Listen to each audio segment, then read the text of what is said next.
دوستوں criminal practice کے سلسلے کا آج 7واں لیکچر ہے۔ اس سے پہلے ہم 6 لیکچر تو ہے صرف کرمنل پریکٹس کے نام سے کر چکے ہیں۔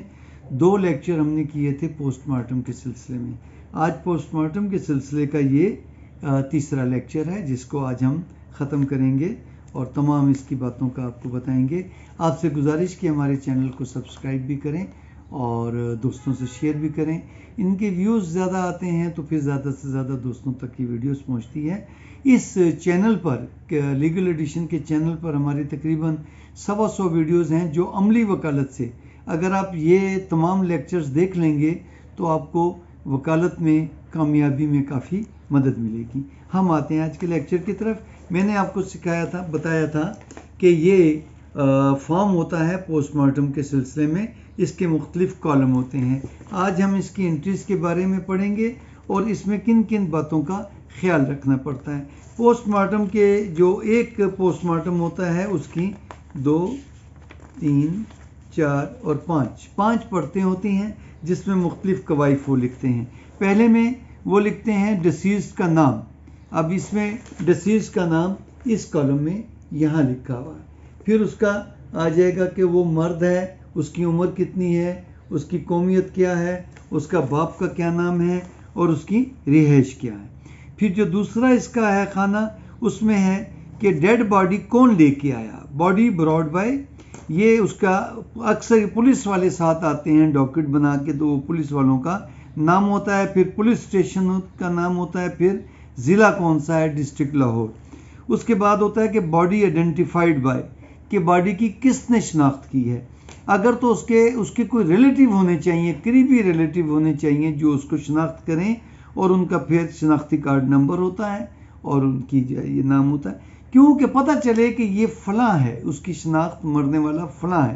اگر نامعلوم ایف آئی آر ملے، مطلب ڈیڈ باڈی کہیں سے مل گئی پولیس کو، ان کے لواحقین کا نہیں پتہ، تو پھر آئیڈینٹیفائڈ کی جگہ جو ہے پھر وہ کوئی نام نہیں ہوتا، کیونکہ کوئی اس کو شناخت ہی نہیں کرتا۔ پھر اس کے بعد ہے کہ date and time of death کا کیا ٹائم ہے، اور ریسیونگ ڈیڈ باڈی کب ڈیڈ ہاؤس میں ریسیو ہوئی، اور پھر اس کے بعد ہے کہ کمپلیٹ ڈاکومنٹ جو پولیس نے دیے۔ پولیس جو ڈاکومنٹ دیتی ہے پوسٹ مارٹم سے پہلے ڈاکٹر صاحب کو، اس میں ایف آئی آر شامل ہوتی ہے اور اس میں رپورٹ مرگ ایک ہوتی ہے۔ جب وہ موقع پہ پہنچتا ہے ڈیڈ باڈی کو قبضے میں لیتا ہے، وہ رپورٹ مرگ بناتا ہے، اس میں جو موقع پہ جون سی چیزیں ملتی ہیں ان کی وہ انٹری کرتا ہے۔ یہ 2 ڈاکومنٹ تو لازمی ہوتے ہیں۔ پھر ایک ڈاکٹ ہوتا ہے، وہ اتنا ٹیکنیکل ریکوائرمنٹ ہے، لیکن ڈاکٹر صاحب کو جو پتہ کرنا ہوتا ہے کہ یہ مرنے والا کون ہے اور پولیس کی تفتیش کے مطابق اس کو کیا ضرورت ہے، باقی کے وہ خود لکھتے ہیں۔ Information furnish by police. اس کے بعد ہوتا ہے ایکسٹرنل ایگزامینیشن۔ اس کا بظاہر دیکھتے ہیں کہ مرد کی ہے، عورت کی ہے، بچے کی ہے، کس کی یہ لاش ہے اور کتنی عمر ہے اس کی، بظاہر اس کی کیا حالت ہے، کتنی پرانی لاش ہے، اس کے جسم کا کیا حالت ہے، پورا سکن جل چکی ہے، مطلب بظاہری حالت۔ وہ ابھی ڈیٹیل سے ایگزامینیشن انجریز کی وہ نہیں کر رہے ہوتے۔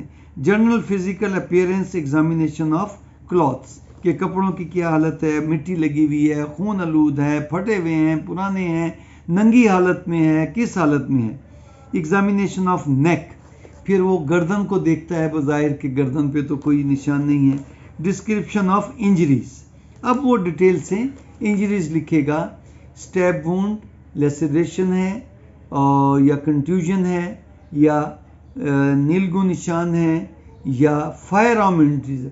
وہ فائر آرم بتائے گا نہیں کہ یہ کلاشنکوف کی ہے، پستول کی ہے، 12 بور کی ہے، نہیں، یہ بعد میں جب ایویڈنس ہوتی ہے پھر یہ سوال و جواب ہوتے ہیں یا کوئی ایکسپرٹ آتا ہے، تو یہ تو وہ لکھے گا فائر آرم ہے۔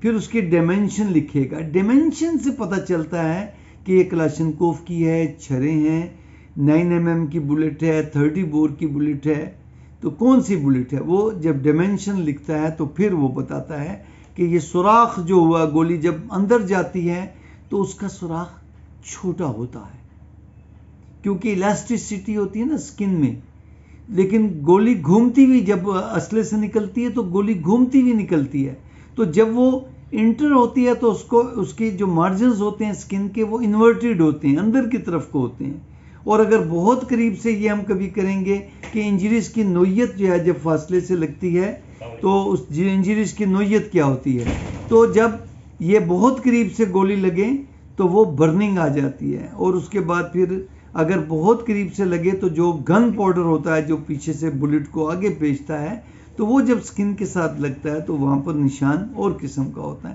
اگر بلٹ جب نکلتی ہے بندوق میں سے، پستول میں سے، کسی چیز میں سے، تو اس وقت وہ انگارے کی طرح گرم ہوتی ہے، بالکل لال لوہے کی طرح، جیسے انگارہ ہوتا ہے نا، جیسے بھٹی میں سے آپ لوہے کو نکالتے ہو تو وہ لال سرخ ہوتا ہے، تو اس طرح اس کی گرمائش ہوتی ہے۔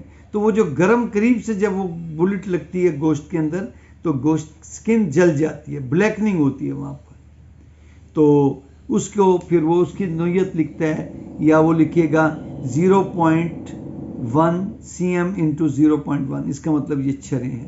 اگر وہ لکھتا ہے کہ 0.5 cm یا 1 cm into 1 cm، تو یہ بلٹ کی پھر آگے ڈائمینشن، جتنا کیلیبر بلٹ کی موٹائی بڑھتی جاتی ہے، جتنا چھوٹا ہوتا ہے ریوالور پسٹل تو اس کی گولی کی موٹائی کم ہوتی ہے، جس طرح پھر ویپن بڑا ہوتا جاتا ہے تو بلٹ کی لمبائی بھی بڑھتی جاتی ہے اور اس کی موٹائی بھی بڑھتی جاتی ہے، تو وہ پھر ڈائمینشن سے یہ پتہ چلتا ہے کہ یہ فائر آرم کون سا تھا، لیکن پوسٹ مارٹم میں فائر آرم نہیں لکھتے۔ تو جتنی ضربیں ہوں گی، سوٹے کی ضربیں کتنی ہوں گی، وہ تمام ضربوں کی وہ انجری نمبر 1 اتنی لیسریشن ہے، انجری نمبر 2 سوٹے کی ہے، کوئی چھری کی ہے، کلہاڑی کی ہے، کس چیز کی ہے، اینٹ کی ہے، سوٹے کی ہے، وہ بلنٹ ویپن سے لکھے گا۔ اگر کسی آتشی اسلحے کی فائر آرم کی ہے تو وہ لکھے گا فائر آرم وونڈ۔ اور پھر جب یہ بلٹ نکلتی ہے جسم سے تو وہاں پر بڑا سوراخ کرتی ہے، کیونکہ گولی گھومتی ہوئی نکلتی ہے، جب ٹکراتی ہے تو پھر وہاں سے دوسری طرف سے نکلتی ہے، اور اگر اندر جا کے ہڈی کو ٹکراتی ہیں تو ہڈی کا فریکچر کرے گی، اور پھر ٹکرانے کے بعد اس کی ڈائریکشن چینج بھی ہو سکتی ہے، ٹکرانے کے بعد نیچے کو بھی مڑ سکتی ہے، کہیں کسی ڈائریکشن میں بھی مڑ سکتی ہیں، تو پھر اس کا ایگزٹ وونڈ کسی اور جگہ سے ہوگا۔ تو ایگزٹ وونڈ کے جو مارجنز ہوں گے، جو اس کے نشان ہوں گے، وہ گوشت باہر کی طرف کو نکلا ہوا ہوگا، اس کو کہتے ہیں ایگزٹ وونڈ۔ ایورٹڈ مارجنز جو اندر کی طرف کو داخل ہوتی ہے اس ضرب کو کہتے ہیں انورٹڈ مارجنز، کہ اس کے جو سکن کی جو ہیں وہ اندر کی طرف کو نشان ہے کہ جہاں سے گولی داخل ہوئی ہے، جہاں سے نکلتی ہے اس کو ایگزٹ وونڈ کہتے ہیں، اور اس کے جو مارجنز ہوتے ہیں سکن کے، کھال جو ہوتی ہیں وہ باہر کی طرف کو نکلی ہوتی ہے۔ اس کی آپ مثال یوں لیں کہ کوئی لوہے کا، کوئی بوتل کا، کولڈ ڈرنک وغیرہ کا ڈھکنا لیں، اس کے اندر سے کارک کو نکال دیں، اور پھر اس ڈھکنے کے اوپر سے آپ کسی سوئے کو اوپر سے ماریں، تو اب آپ جب اوپر سے دیکھیں گے تو آپ کو لوہا اندر کی طرف کو دھنسا ہوا نظر آئے گا، وہ انورٹڈ مارجنز ہیں۔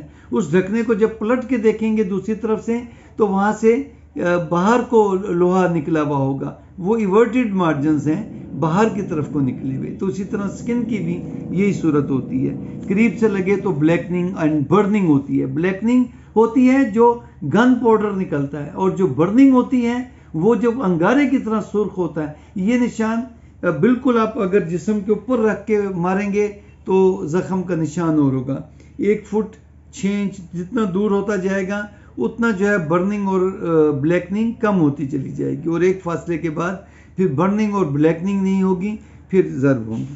پھر اس کے بعد ہم آ جاتے ہیں اگلا خانہ، وہ ہے کیریمیم اینڈ اسپائنل کارڈ، کہ یہ جو سر کی جو اس کا سکل ہے، یہ پورا سکل اس کی کیا حالت ہے، اور جو پھر اسپائنل کارڈ ریڑھ کی ہڈی پیچھے جا رہی ہے وہ اسکالپ، یہ اوپر کا حصہ سکل، یہ سارا حصہ جو ہے اس کو کہتے ہیں میمبرین، پھر جو اندر دماغ کے اندر جو بھیجے کے اوپر ہوتا ہے۔ پھر برین کی حالت لکھے گا، اگر سر کے اندر فائر لگا ہے تو فریکچر ہوگا، سکل اس کا فریکچر ہوگا۔ پھر اس کی سامنے سے لگا تو وہ اور ہڈی کا نام ہے، پیچھے سے لگا تو اور ہے، اگر سائڈ پہ لگا تو اور ہے، تو وہ ضرب کا بھی لکھے گا۔ پھر اس گولی نے اندر سوراخ ہوا ہے، اندر سے برین نظر آئے گی، میمبرین تک گئی ہے گولی، کہاں تک گئی ہے وہ پوری جو ہے وہ لکھے گا۔ سوٹا لگا ہے اور سوٹے سے سارا اس کا بھیجا باہر نکل آیا ہے تو وہ تمام ڈیٹیل یہاں لکھے گا۔ ورٹیبرا، یہ جو پھر ریڑھ کی ہڈی جا رہی ہے، اور پھر اسپائنل کارڈ، ریڑھ کی ہڈی کے اندر جو اسپائنل کارڈ ہے اس کی کیا صورت ہے۔ پھر اس کے بعد تھوریکس کا لکھے گا، یہ جو ہمارا یہ جو حلق سے نیچے جو جاتا ہے اس کی روٹی۔ پھر اس کے بعد وہ لکھے گا کہ ہائیرارڈ بون، یہ جو ہمارا نرخرا ہے اس کو ہائیرائڈ بون کہتے ہیں. تو اس کو جب دبا کے یا اس پہ کوئی چیز لگتی ہے تو اس کی پوری وہ سچویشن لکھتا ہے. اس کے بعد پھر وہ آگے چلتا جاتا ہے. سانس کی نالی، پھیپھڑوں کی حالت، رائٹ لنگز، لیفٹ لنگز، پھر پیریکارڈیم جو ہارٹ کے گرد ایک غلاف ہوتا ہے پیریکارڈیم. پھر دل کی حالت وہ لکھے گا کہ بلڈ ویسلز جو خون کی ہیں ان کی کیا حالت ہے. پھر اس کے بعد آ جاتا ہے کہ ایبڈومن. اب پیٹ کے حصے کے بارے میں لکھے گا کہ پیٹ کی دیواروں کا کیا حال ہے. پیریٹونیم، ماؤتھ، فیرنکس، ایسوفیگس، یہ جو خوراک کی نالی جا رہی ہے اس کی کیا صورتحال ہے.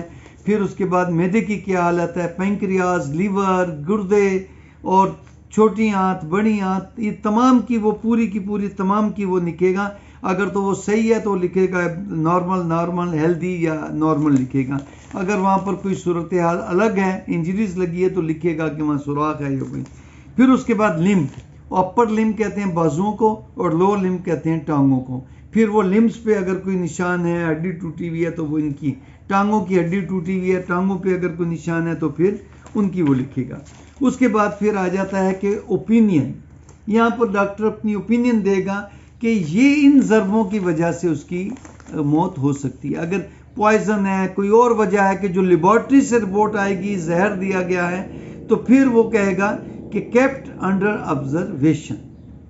تو وہ لکھ دیتا ہے KUO، کیپٹ انڈر آبزرویشن، کہ ابھی اس کا مشاہدہ کر رہے ہیں ہم.